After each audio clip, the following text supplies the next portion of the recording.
ना जैसे ही आएगा सो विल स्टार्ट स्पीकिंग. मैं भी ठीक है.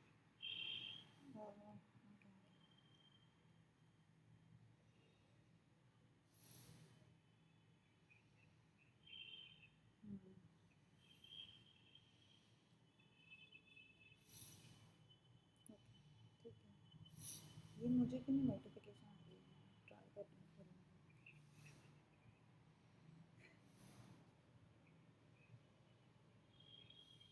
नहीं फ़ोन पर ही मैं आ रहे हैं कोई.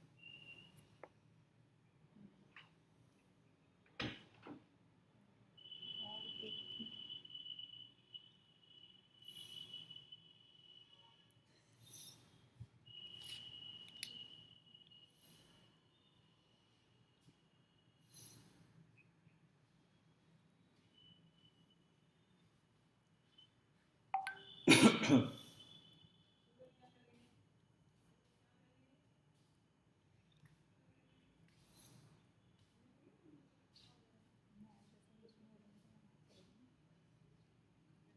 जो टाइम तो हो गया है.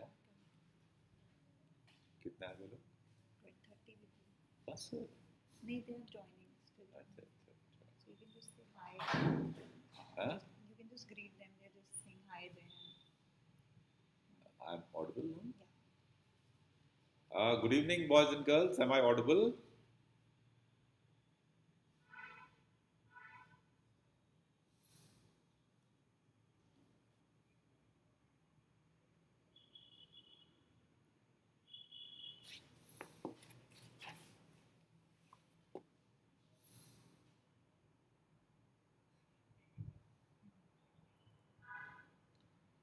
You have 60 viewers now. You can start. Fine. Good evening to all of you. Our agenda today is to discuss the budget of 21-22. Now, as per me, this is unarguably Prime Minister Modi's best budget, and I compliment him for that.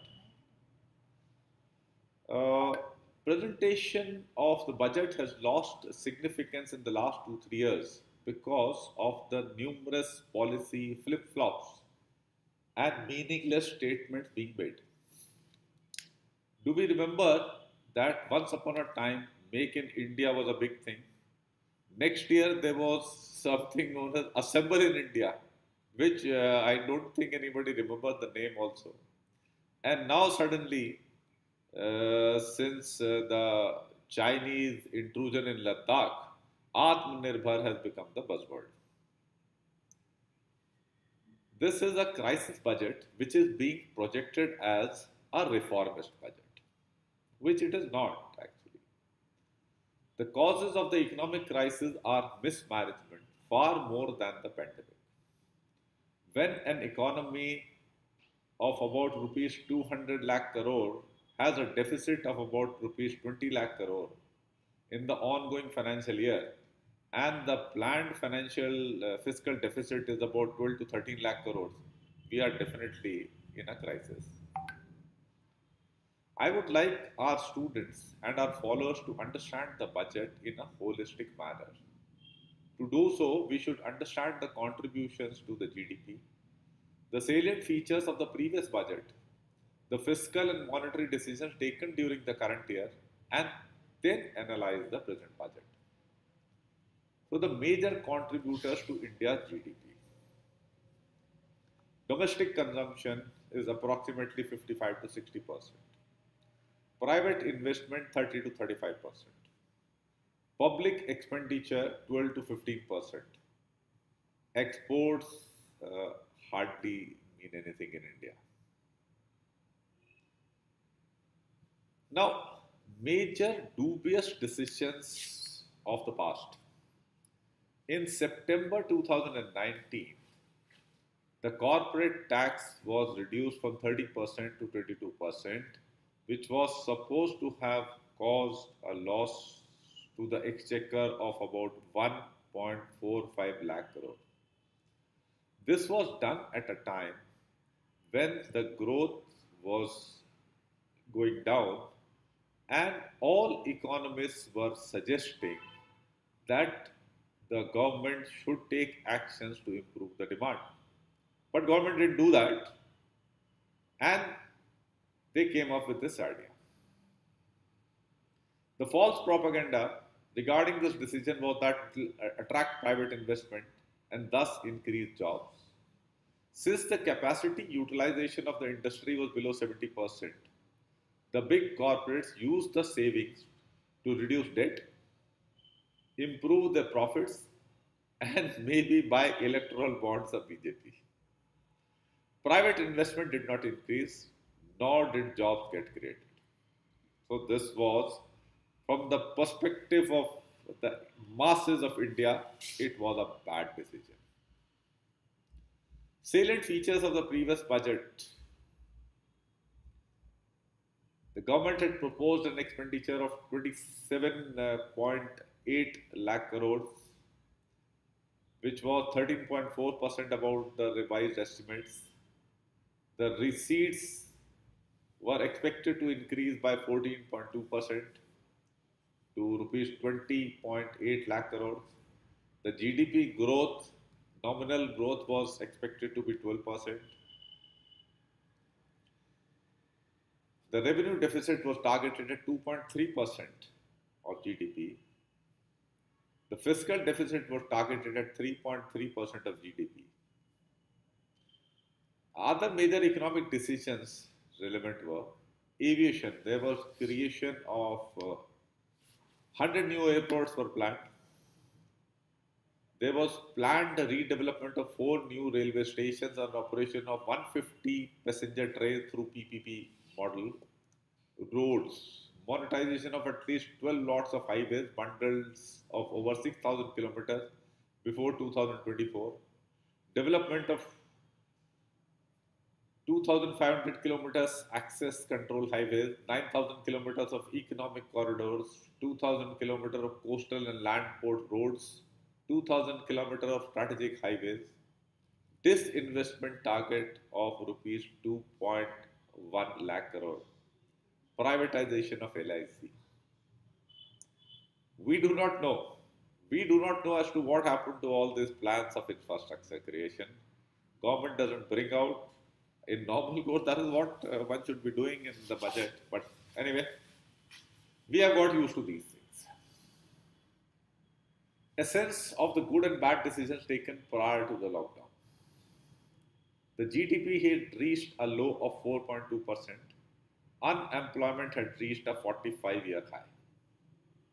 Major economic actions taken to counter COVID 19 and this Atmanirbhar.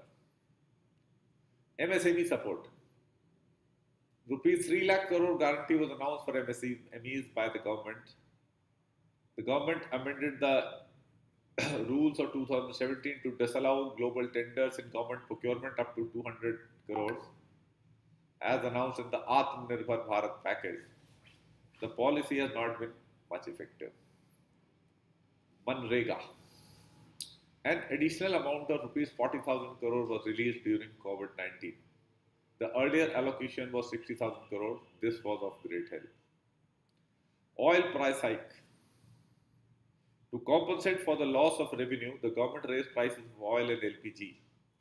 It increased the economic hardships of the poor and middle classes and increased inflation. Atmanirbhar. The call for boycott China post the Ladakh skirmish was popular. In line with jumlas like doubling farmers' income, 5 trillion economy, make in India, assemble in India, has come this Atmanirbhar. The details of the plan were never explained by the government and nor is any analysis available. This word keeps figuring everywhere. It is safe to conjecture that the increase in import duties would have hurt India more than China. It is an economic reality that protectionist policies do not raise the economic state of a country, as was very well shown by the 91 reforms. Farm and labor laws. The farm and labor laws were made to favor capital over labor. These will naturally have the support of World Bank, IMF, and foreign countries because it will help them generate profit. Whether these laws will safeguard the interests of the poor farmers and laborers is a highly debatable issue. Krishi Samman and Garib Kalyan Yojana. The Krishi Samman Yojana was started in 2019 to pay rupees 6,000 to 12 crore poor farmers. The Garib Kalyan Yojana was a free food distribution scheme which was to benefit 80 crore poor till November 20 at an expense to the government of rupees 1.7 lakh crore. A sense of government actions till date. GDP for the year is expected to be around minus 8%, implying a loss of around 15 to 16 lakh crores. Unemployment has reached a level of 9.1% in December 20. Increase in people pushed below the poverty line approximately 10 crores. Bank NPAs are expected to reach an all-time high. Inflation seems to be in control as of now, but it may rise. Now, highlights of budget 21-22. First, let us see the history of 5 years of mismanagement. The fast record of 5 years of economic mismanagement have lowered expectations of good economic policies from the Modi government. Hence, there were reasons to cheer this budget. Why so much cheer? No increase in taxes. A large number were fearing things like wealth says, COVID says, and hence all were happy, I included. Greater honesty. The government was consistently lying about fiscal deficit, and so when it came closer to the truth as far as the fiscal deficit is concerned, we were happy. Increase in government expenditure. The announcement of increase in government expenditure is expected to promote growth and employment. This is substantiated by increase in capital expenditure by 34.5% over the previous year. This is the best part of this budget. Proposal to curb bank NPAs. The proposal to curb bank NPAs was welcomed and hence bank shares soared immediately. Privatization. The proposal to privatize two PSU banks and LIC was welcomed as it will generate revenue, control deficit, and enhance the efficiency of capital utilization. FDI in insurance. The proposal to increase FDI in insurance was welcomed in India and foreign countries who have been asking for this since the 1990s. Incidentally, BJP had been saying that it will never allow the FDI to go above 49%. You can just check it out on Google. Railways. The outlay of rupees 2.15 lakh crore for railways is a 33% rise from its revised capex of financial year 21. Affordable housing. The extension of 1 year on income tax benefit for affordable housing is expected to benefit the housing sector. These were the major reasons for cheer. Now, certain other parts which were okay. Defense. The defense budget has been increased marginally from 4.7 lakh crore to 4.8 lakh crore with 19% increase in capital expenditure. Now, I have not studied the details that much because I mean just a point 0.1 lakh crore increase, though I mean considering the difficulties, it was a big challenge. But how 19% increase would be there in capital expenditure, I will have to analyze. But this is what was stated in the budget, and this is what the defense minister also said. Taxes. No increase in taxes is an appropriate step.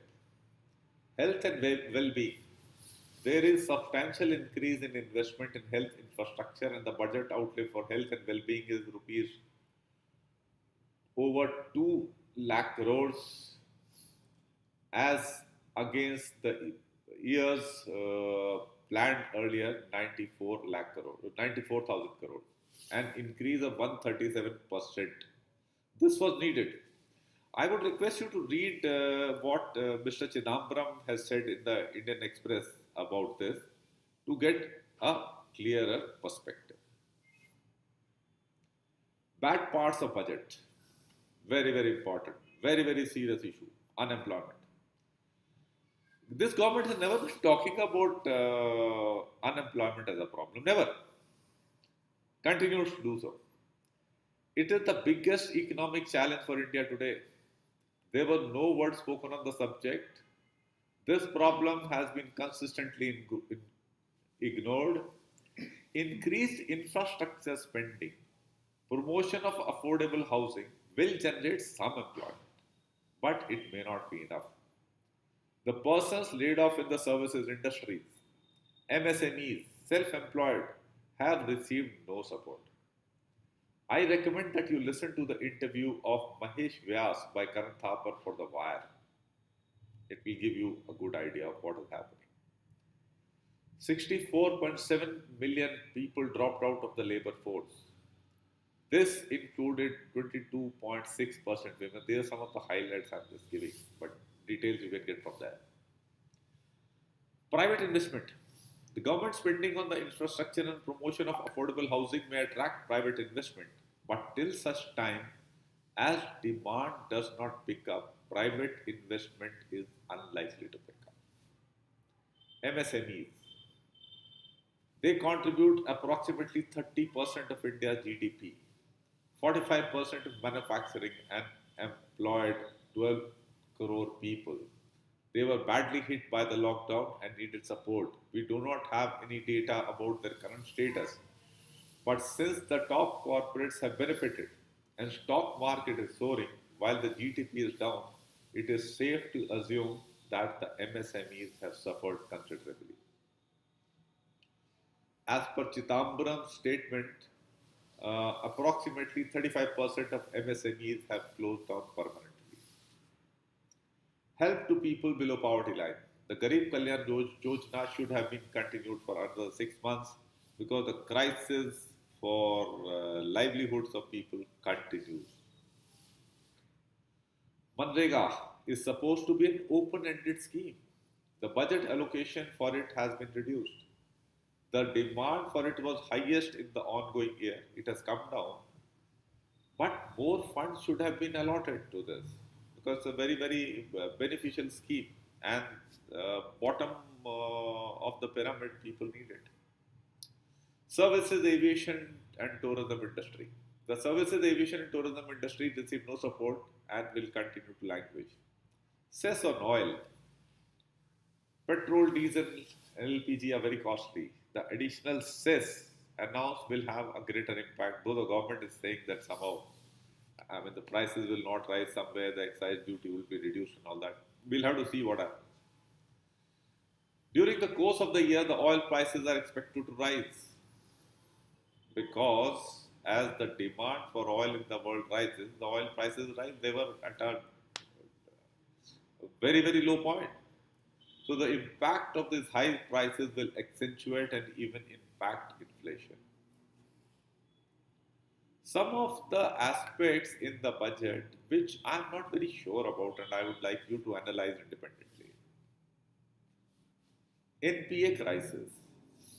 RBI's recent financial stability report showed that NPAs could increase to 13.5% by September compared to 7.5% a year earlier. And for public sector banks, they could increase to 16.2% compared to 9.7% a year earlier. The creation of bad bank, in my view, is a poor idea. It will create a moral hazard. I request you to read the views of Raghuram Rajan on the subject. Education. Proposals for education have been announced. Some 100 Sainik schools are planned to be created. Like we had, I remember hearing some 100 lakh crores of infrastructure fund. It was announced in one budget. Then 100 airfields were announced in previous budgets or something like that. I don't know what will happen. I request you to please read in detail about the policy measures to determine their efficacy. So let's just summarize the essence of this budget. As I said earlier, this is the best budget we have had from this government. It is expected to promote growth. the massive unemployment problem will persist for a fairly long time. The formal sector will benefit, and that is why the Sensex was soaring. MSMEs, services, aviation, and tourism industries will continue to languish. There is nothing for them. There is reason to cheer because we could have got something worse. That is all I had to say. Now I am open to questions.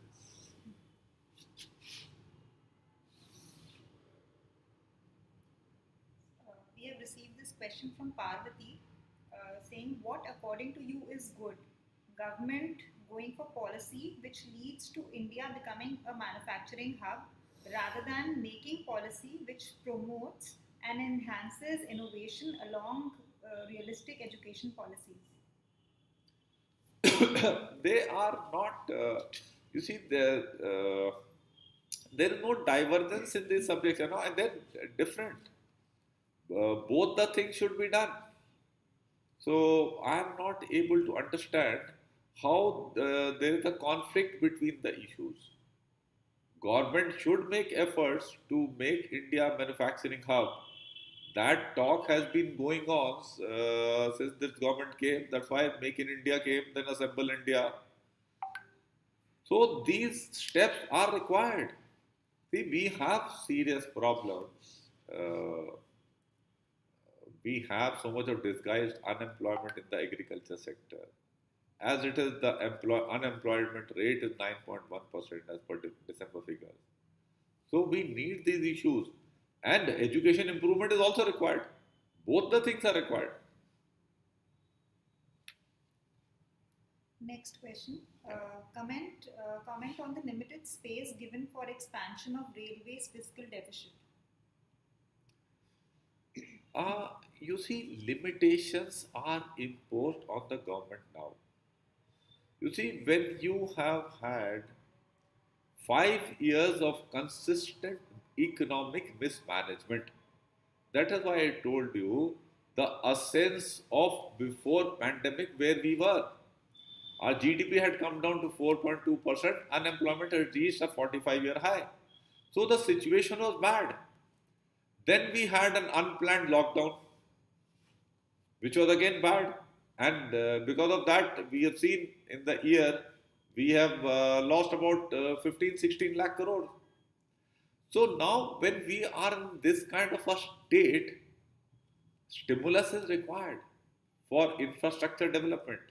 But where do you put? You require for defense also.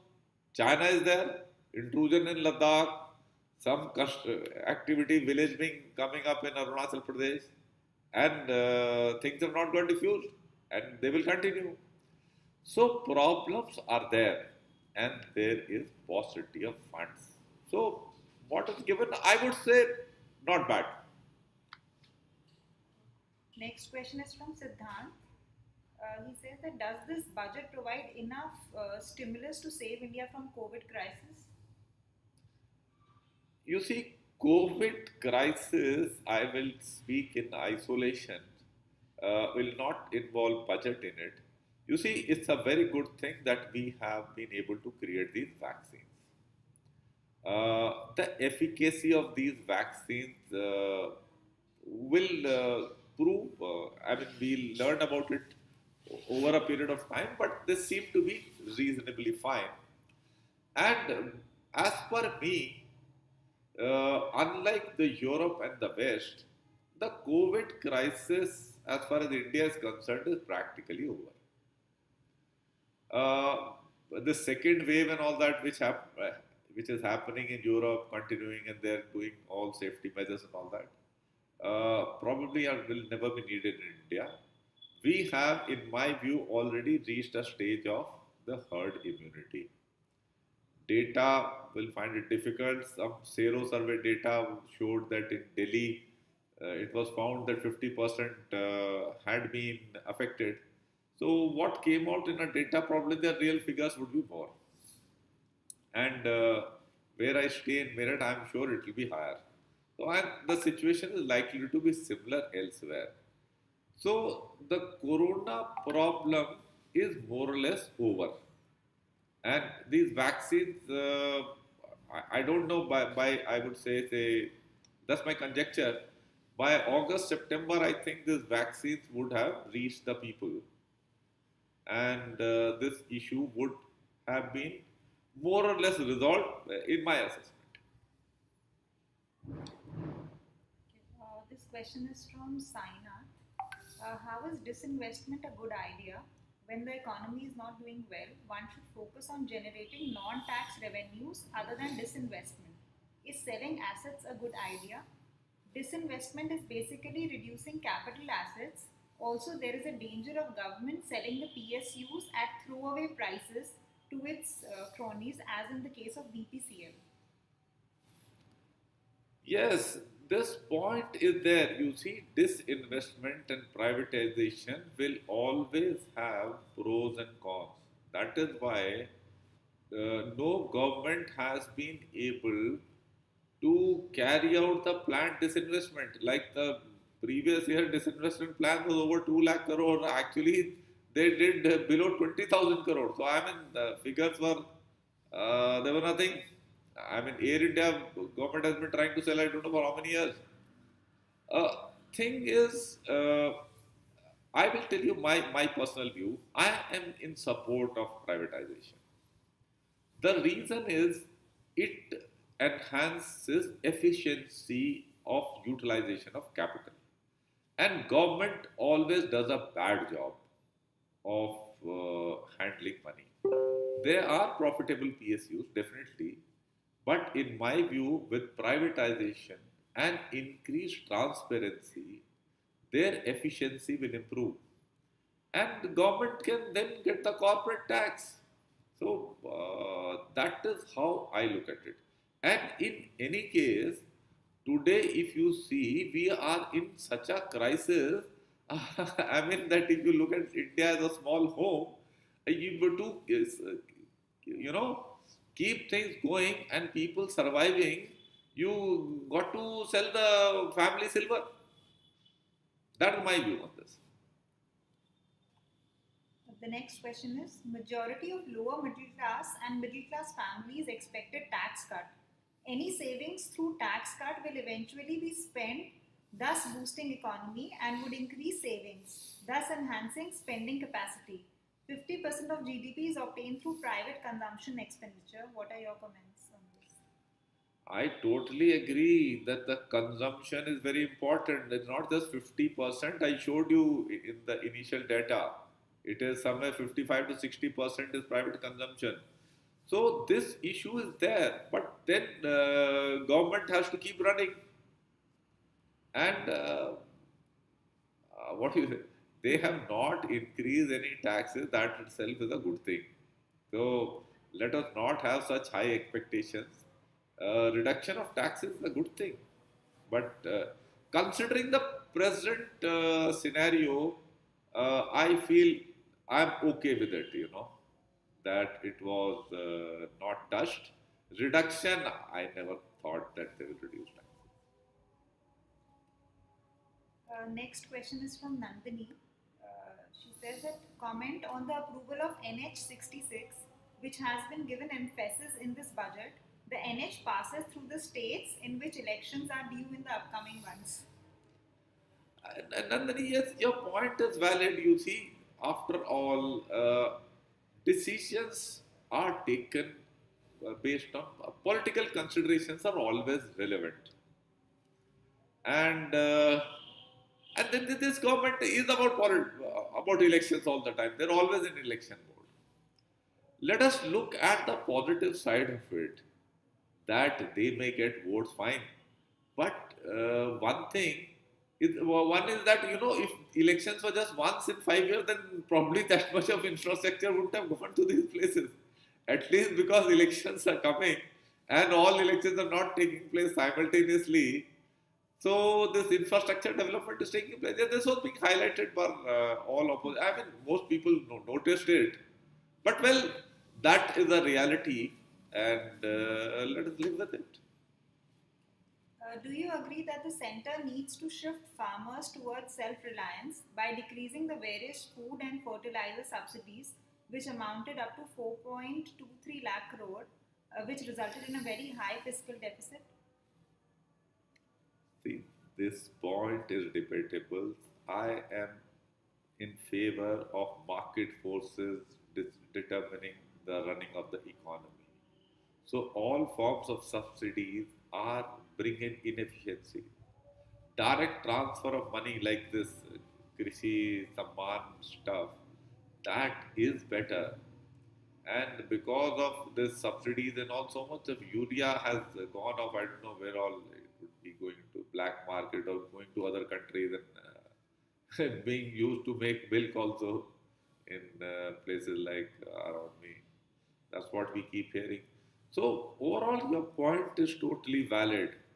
But once again, these decisions have to be taken with deliberation, like it has emerged now that these farm laws should have been deliberated upon, and all stakeholders should have been involved, and then we should have made these things. Similarly, decisions should be taken, but not suddenly in a deliberate manner, taking in views of all stakeholders. That would be a good idea. But reduction of subsidies, your point is absolutely valid. I agree with that. Leaving the pandemic aside, is India ready to meet its revenue deficit targets?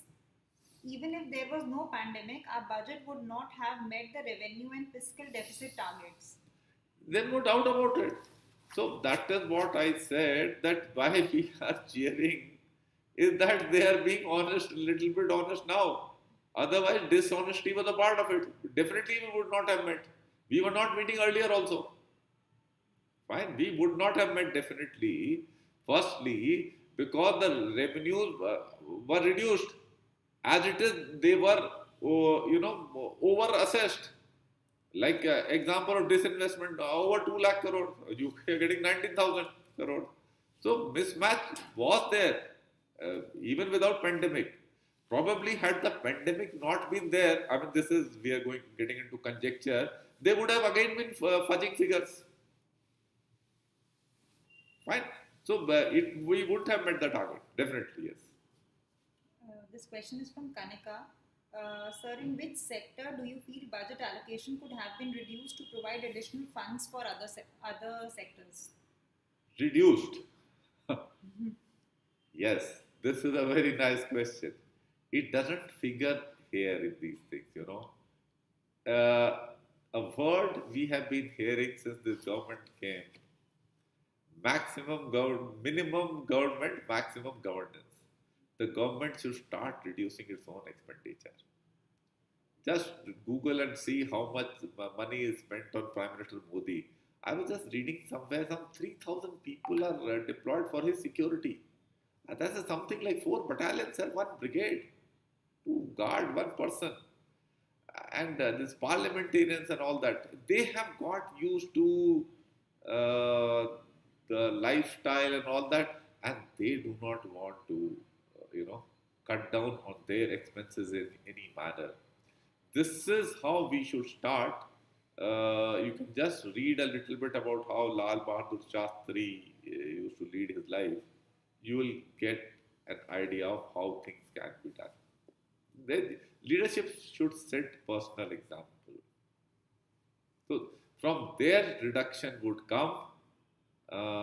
As such, sector-wise, I have not given a thought from where we could have reduced. Difficult for me to say, because problems are there everywhere. I mean, we need to get more growth. That's the only thing. Let's take up the last two questions. Uh, Sainath has raised this question.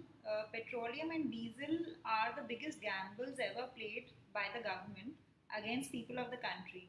Over a period of 6 years, that is from 2014 to 2020, central excise has been increased over 300%. 40% of the excise collection should be shared with states, but anything collected in the form of cess, 100% will be credited to union government. Most of the times, government was not transparent about spendings of cess. What are your views on this? My views are there should be, but these are the things which will get debated in the Finance Commission. That report has also come. I have not analyzed it in detail, but overall, The figures which you are bringing out, I do not know the details of that. But broadly, I know the approach of this government is to collect things centrally and then not share it in a fair manner with states. The federal structure to that extent is going down, and that is why when you remember this sharing of GST and all that happened, the trust is also pretty low, and particularly for states which are ruled by non-BJP chief ministers. This is the last question about defense budget. Lakshmi has raised this question. She says that it says that it doesn't give much importance to Navy compared to Air Force and Army. I have not studied it in that much detail, and what I can say, the imminent threat is more from land at the moment than from sea. So, to that extent, I would broadly agree. But once again, you see what happens. We are a country of a lot of knee-jerk reactions. We have been like that. We don't have systematic plans, and I mean that's how we are as Indians. You also do your studies in the last 10 days. So our governments are also somewhat like that. Uh, but for the time being, if we are talking of this present budget, I have not seen the detail. But if the expenses on Navy are lesser, I think it makes sense. That's all. Okay, then thanks for a good session. Nice questions were asked. Wish you all the best.